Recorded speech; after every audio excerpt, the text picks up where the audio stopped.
đặc kì lên thịt kì từ nay mới quay về kì cái năng sung rồi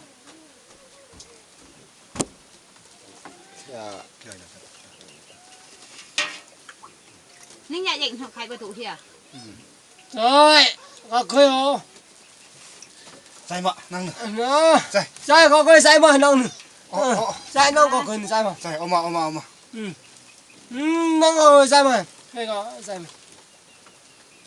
đặc kì sai sai về từ mà Ngon sai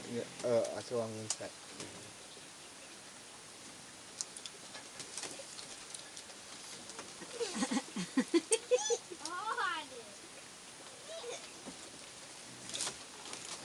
khóc nào ya thực thực thực khơi khóc mắc khay à, cho nên đi tầm thế.